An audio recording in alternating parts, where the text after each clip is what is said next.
Hello students, जैसा कि हम जानते हैं हमारा 75 डेज़ का 12 आवर्स का चैलेंज चल रहा है। तो आप लोग कैसा फील कर रहे हैं? उसको पूरी तरह टास्क को कंप्लीट कर पा रहे हैं पर डे में? ओके रति, आप बताएंगे आपको क्या क्या प्रॉब्लम्स हुई इन 10 डेज़ में? मैम कभी कभी लगता था कि क्विट कर देते हैं, पर ऐसा लग रहा है कि आए हैं तो भी करना है, थोड़ा सा प्रेशर देंगे और काम हो जाएगा। बॉडी में कभी कभी होता है कि पेन होता है, घर जाके मम्मी फ़ोन पे कॉल करके मम्मी को भी कंप्लेन करके पेन हो रहा है, मम्मी कुछ बता दो, क्या करूँ क्या नहीं करूँ। लगता है कि हो जाएगा। यहाँ पे कोई काम नहीं, सिर्फ पढ़ने आए, सिर्फ पढ़ना है, कोई और काम नहीं करना है, कुछ और सोचना भी नहीं है। सोचने के लिए बाद में सोचेंगे, बस सिर्फ पढ़ना है। तो टारगेट्स तो सेट करते हैं, अभी ये टिक नहीं हो पा रहा है। वजह से टारगेट सेट कर रहे हैं क्योंकि बहुत सारे काम हो जाते हैं। मेंटरशिप में सर कुछ बताते हैं, क्लास में कुछ और चल रहा होता है, फिर लगता है कि हमें खुद भी कुछ, बहुत सारी मेरी भी वीकनेसेस है, हमें उस पर भी काम करना है। तो बहुत सारी चीज़ें होती पर वो सारी हो नहीं पा रही।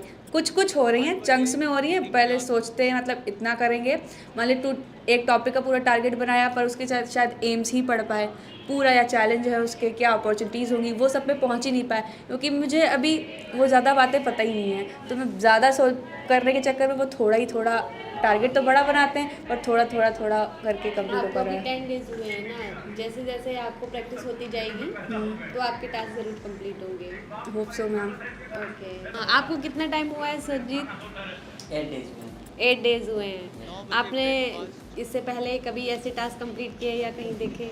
नो मैम, ये मेरा फर्स्ट टास्क है और ये टास्क कंप्लीट करने में मुझे बहुत सारे डिफ़िकल्टीज भी फेस करनी पड़ रही है। जैसे कि कभी कभी जैसे 8 to 10 आवर होते हैं तो मुझे ऐसा लगता है कि मुझे क्विट कर देना चाहिए। बट ये जो एम्स होते हैं, अपने खुद के जो टारगेट होते हैं बनाए हुए 12 आवर के, तो उसमें फिर कभी फील होता है कि नहीं, 12 आवर कंप्लीट करने के बाद ही जो करना है वो करना है। तो दीपक, आप क्या कहना चाहेंगे हमारे 75 डेज़ का जो चैलेंज है इसके बारे में? मैम, इसके बारे में यही कहना चाहूँगा कि मेरे भी आज 10 डेज होने वाले हैं। तो मैं भी शुरुआत तो अच्छी किया था पर बीच में थोड़ा अब थकान थोड़ी सी होने लगी। तो सर ने बताया कि मतलब कि अगर पूरा 75 डे पूरा करना है तो साथ में आपको जैसे 12 घंटे होते हैं, तो उसमें सर ने 3 भागों में उसको बताया कि 4-4 घंटे करके पूरा करना है। तो उसको जो फर्स्ट मतलब वो रहता हो तो लगभग सही से जाता है, और सेकंड में ही दोपहर वाला लगभग सही जाता है। लेकिन शाम वाला जो है ना, खाना खाने के बाद लंच होता है, लंच के बाद फिर नींद आने लगती है। तो सर ने बताया मतलब कई आसन भी बताया सर ने कि हाँ बीच बीच में ब्रेक मिलता है तो उसमें करते रहें।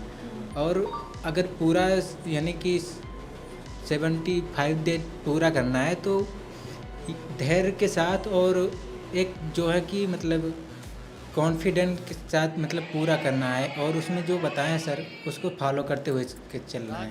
तो जैसे आप बता रहे हो कि इतनी देर में हम थक जाते हैं, हाँ। टाइम नहीं, तो आपके अकॉर्डिंग क्या हमें इस टाइम को थोड़ा कम करना चाहिए या बढ़ा देना चाहिए, या मतलब नहीं, एज इट नहीं। इज़ रखना चाहिए? आप अभी- इसी के अकॉर्डिंग चलना चाहते हैं? अभी क्या है ना कि सर भी बोलते हैं कि अभी जैसे कुछ शुरुआत करते हैं तो उसमें 1 हफ्ते 2 हफ्ते लगते हैं कि उसको आदत में लाने के लिए।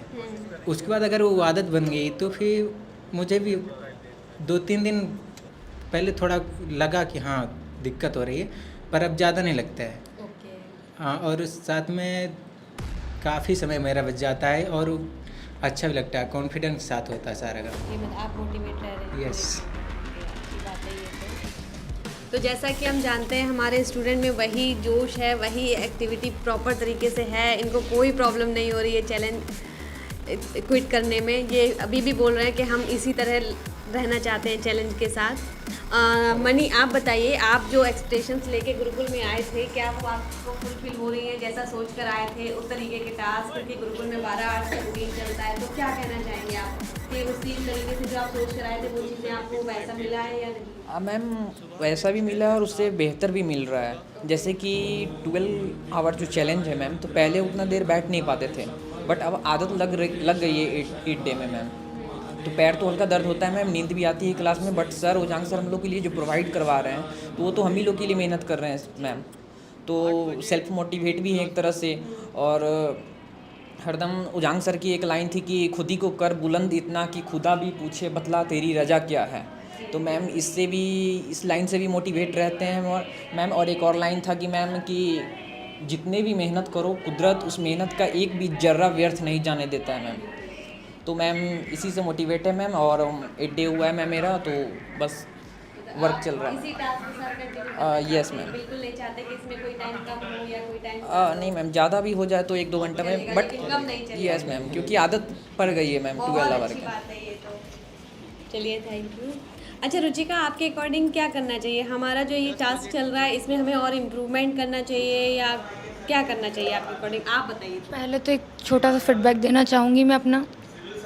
जब हमने ये 12 आवर्स जो चैलेंज है उसको स्टार्ट किया, उसके पहले ही हम लोग जो थे 8 to 8 बैठते थे। क्लास फिनिश होने के बाद हम लाइब्रेरी में बैठते थे।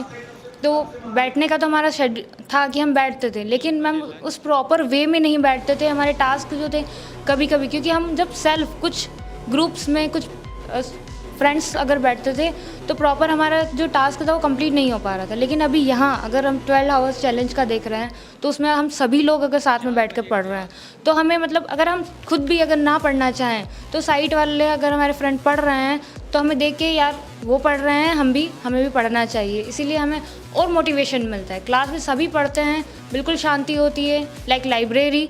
सो हमें कोई डिफ़िकल्टीज़ नहीं हो रही है पढ़ने के लिए। और इम्प्रूवमेंट में ये है कि मैम हमारे जो टास्क हैं, बहुत सारे टास्क हमने किए हैं। जैसे रति ने बताया अभी कि हमारे बहुत सारे टास्क होते हैं, हम नहीं सिलेक्ट कर पा रहे हैं, क्या करें? क्योंकि हमारी क्लासेस चलती हैं, हमारी कुरुक्षेत्र की क्लासेस होती है, पॉलिटी की क्लासेस होती है हमारी, इवन हमारी आंसर राइटिंग की क्लासेस हो रही है जो 360 एनालिसिस करवा रहे हैं सर, फाइटर की क्लासेस हो रही है।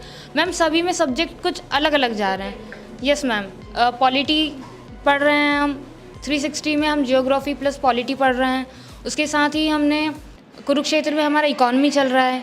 तो सारे सब्जेक्ट डिफरेंट हो जा रहे हैं। मतलब हमें वैसे उजांग सर कहते हैं कि एक दिन हमें अगर आपका टास्क है तो सिर्फ 2 सब्जेक्ट लेके चलिए, लेकिन हमारे सारे सब्जेक्ट हो रहे हैं उसमें। तो वो हम सेल्फ नहीं कि घर जाकर हम क्या पढ़ें, आंसर राइटिंग का रिवीजन करें, क्योंकि सब्जेक्ट अलग अलग हो रहे हैं। तो अगर हम सिर्फ यही कहना चाहूँगी कि सर हमें एक पर्टिकुलर टास्क दे दें कि इस टॉपिक को आपको इस वीक के टारगेट हमें दे दें कि आपका इस वीक में आपका ये सब्जेक्ट का ये टॉपिक आपका क्लियर हो जाए। That's enough.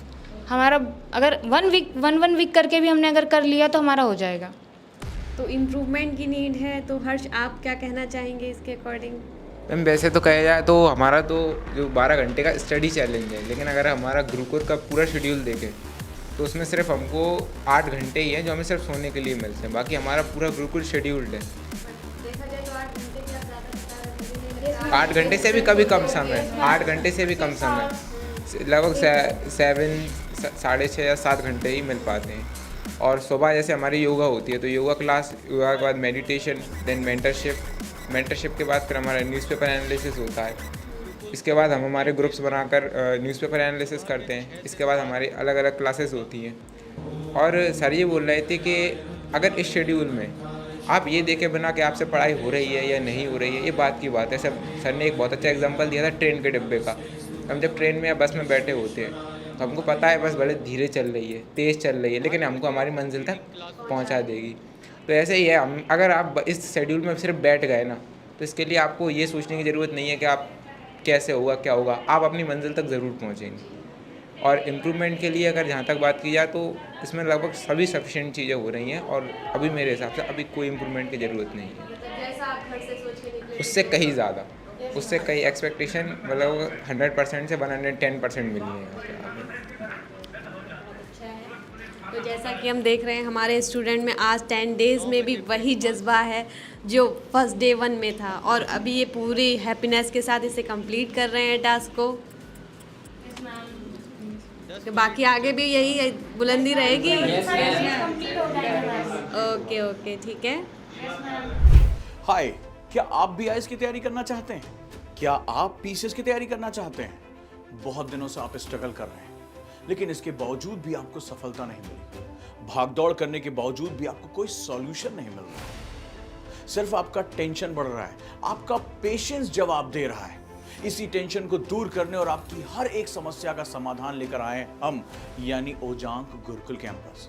यहाँ हम आपको सिखाएंगे IAS और PCS जैसे एग्जाम की तैयारी कैसे आसान तरीके से की जाती है, कैसे डिसिप्लिन फॉलो किया जाता है, कैसे अनुशासन रखा जाता है। अगर आप भी चाहते हैं हम IAS और PCS बने और अपनी जिंदगी के सारे सपने पूरे करें, तो अभी ज्वाइन करें ओजांग गुरुकुल कैंपस।